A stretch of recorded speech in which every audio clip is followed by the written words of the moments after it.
तो आज मैंने दिया LNDLP का ऑफलाइन टेस्ट और अगले हफ्ते रीनीट है। जब से रीनीट अनाउंस्ड हुआ था तब से LN वालों ने DLP ये जो था ये ऑनलाइन उन लोग ने प्रोवाइड किया था ऐप पे। और मैंने ऑलमोस्ट मतलब कुछ पेपर जो जून से पहले के पेपर थे उसको छोड़ के, एक दो पेपर छोड़ के मैंने ऑलमोस्ट सभी पेपर सॉल्व किए हैं। पर ये है कि मैंने जून से पहले ज़्यादातर PYQs पे फोकस किया था, क्योंकि उस टाइम पे मुझे पढ़ने का बिल्कुल भी मन नहीं कर रहा था, क्योंकि इतने सारे NTA के अपडेट्स आ रहे थे। मन ही नहीं हो रहा था कि मतलब कि क्या होगा, पेपर लीक फिर से होगा या क्या होगा। इसलिए मैंने ज़्यादातर PYQs पे फोकस किया था और मैं PYQs के क्वेश्चन ही करती थी। बट कुछ दिन पे मैं LNDLP के भी क्वेश्चंस करती थी और PW के जो मिशन 30 के क्वेश्चंस हैं वो भी मैं कर रही थी। फिर जब जून से मैंने रेगुलर स्टार्ट किया, मतलब मैंने एक दिन भी गैप नहीं किया है और मैं हर रोज़ टेस्ट देती थी। और ऐसा नहीं है कि टेस्ट में मेरे बहुत अच्छे मार्क्स आ रहे थे, मेरे टेस्ट में उतने भी अच्छे मार्क्स नहीं आ रहे थे और थोड़ा थोड़ा डीमोटिवेशन भी हो रहा था। बट खुद को पॉजिटिव रख के मैं डेली पेपर सॉल्व कर रही थी। और अभी मैंने आज ऑफ़लाइन टेस्ट दिया।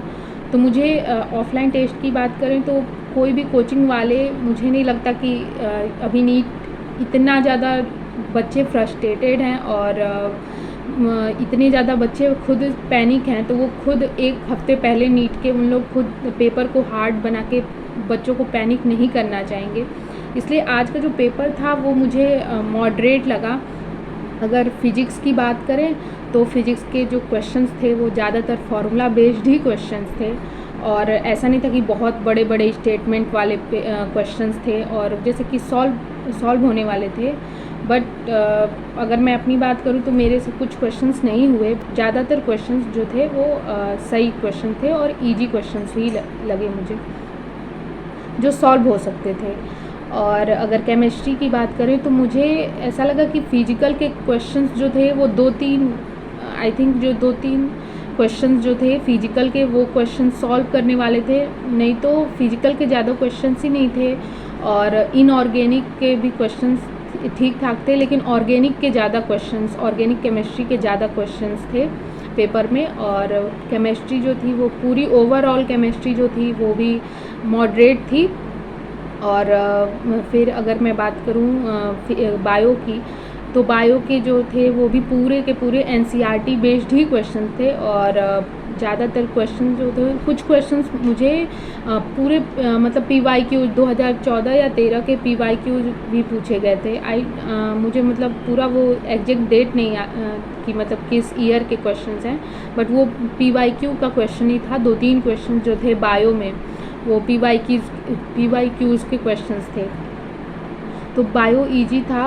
और जब से रीनीट अनाउंस्ड हुआ है तब से मैंने ज़्यादातर टेस्ट ही दिए हैं और मैंने कोई भी न्यू क्वेश्चन सॉल्व नहीं किए हैं। और मैं सोच रही थी कि मतलब मैं JEE का PYQs करूँ, JEE मेन के, बट अभी इतने दिन हो गए बट मुझे टाइम नहीं मिल पाया। या स्टार्टिंग में तो मतलब मुझे खुद मन नहीं हो रहा था कि मैं कुछ करूँ सॉल्व, बट अब मुझे लग रहा है कि मुझे ये थोड़ा सा रिग्रेट हो रहा है कि मुझे JEE मेन के PYQs भी करने चाहिए थे, क्योंकि काफ़ी जैसे यूट्यूब पे ही बात करें, इतने सारे क्लिक बेट वाले वीडियोज़ हैं जिसमें मतलब सभी बता रहे हैं कि मतलब क्या करना चाहिए क्या नहीं करना चाहिए, जिसकी वजह से तो और ज़्यादा कन्फ्यूजन हो रहा है कि मतलब कि कौन से क्वेश्चन सॉल्व करने चाहिए, कितने टेस्ट देने चाहिए, इतने ज़्यादा कन्फ्यूजन है इसकी वजह से ही।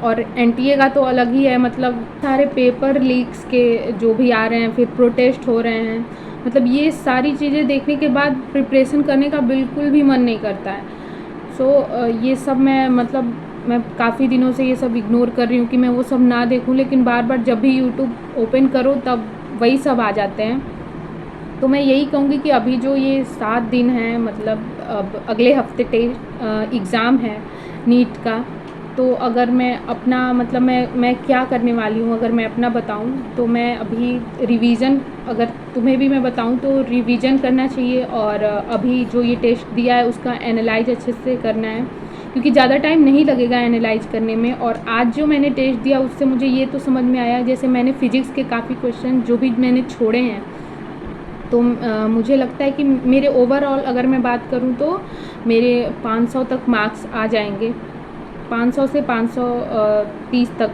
मार्क्स मुझे लग रहा है कि आ जाएंगे, क्योंकि मैंने काफ़ी सारे क्वेश्चन जो थे मुझे कंफ्यूजिंग लग रहे थे। मतलब कि मुझे इतना तो पता था कि ये मैं पढ़ी हूँ, बट मुझे याद नहीं आ रहा था कि मतलब इसके कौन से ऑप्शन सही हैं। तो मैं वो रिवीजन करूँगी, क्योंकि मुझे इतना पता चल गया है कि मतलब ये वाले पार्ट में मुझे प्रॉब्लम आ रही है, तो यही एनालाइज करने से पता चलेगा और यही टॉपिक का मैं रिवीजन करूँगी। फिजिक्स में भी काफ़ी सारे और फार्मूला बेस्ड थे, बट केमिस्ट्री में बात करें तो जैसे DNF ब्लॉक, P ब्लॉक, ये जो हैं ये सब इनऑर्गेनिक के चैप्टर्स, तो मैं इसे रिवीजन किया है मैंने, बट कुछ टॉपिक हैं और उसी टॉपिक में से क्वेश्चंस आए थे, तो मुझे लगता है उस टॉपिक को मुझे फिर से दोबारा पढ़ना होगा। तो मैं ये 7 दिनों में वो सब चीज़ें करूँगी। और मैंने 3 टेस्ट के PDF प्रिंट आउट करवाए हैं, तो मैं वो सॉल्व करूँगी मैं। और मुझे लगता है मैं PYQs पे फोकस करूँगी अभी ये 7 दिनों में, क्योंकि न्यू क्वेश्चंस लगाने का कोई अभी मतलब नहीं है और रिवीजन ज़्यादा करना चाहिए। And one last most important thing कि ये जो अगले हफ्ते नीट है और आज, इसमें जितने भी दिन हैं 6 दिन, उसमें पैनिक नहीं होना है। आई नो कि इतने सारे जैसे पेरेंट्स के एक्सपेक्टेशंस हैं, मैं अपना बताऊं तो कितनी ज़्यादा अंदर से खुद को मतलब इतने सारे थॉट्स आ रहे हैं, बट ओवर थिंकिंग बहुत ज़्यादा हो रही है। बट मैं खुद को मतलब काम रखने की कोशिश कर रही हूँ और खुद को पॉजिटिव रखने की कोशिश कर रही हूँ, और मैं ये अपने आप को समझा रही हूँ कि क्या होगा नीट के बाद, ये सोचना ही नहीं है फ्यूचर के बारे में। अभी बस नीट दो और अभी पॉजिटिव रहो, क्योंकि जब तक पॉजिटिव नहीं रहोगे और पैनिक होगे तो कुछ नहीं होने वाला। वो खुद तुम्हें निगेटिव ही इम्पैक्ट करेगा। तो पॉजिटिव रहो और जो होगा वो होगा, बट अभी तुम अपना खुद का बेस्ट देने की कोशिश करो। और अगर कुछ इम्प्रूवमेंट हो सके अगर ये कुछ दिनों में, तो करो और ज़्यादा से ज़्यादा रिवीजन करो। और थैंक यू फॉर वॉचिंग।